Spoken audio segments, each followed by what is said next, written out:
Hey guys, in this video, I will show you how to set up e-transfer auto deposit on RBC. Alright, let's begin. So, in order to set up e-transfer auto deposit on RBC, you have to follow these steps. Step 1. Sign into RBC online banking and go to pay bills and transfer funds or the account details for any of your accounts. Step 2. On the right side of the screen, click on Register for Interact e-Transfer Auto Deposit. Step 3. Add your email address and indicate the account you want the funds deposited to.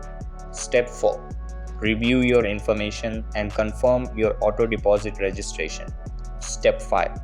You'll receive a confirmation email from Interact with instructions on how to complete your setup. So that's basically how you can set up e-transfer auto deposit on RBC. And that's it for this video. If you found this helpful, consider subscribing and giving this a big thumbs up. Thanks.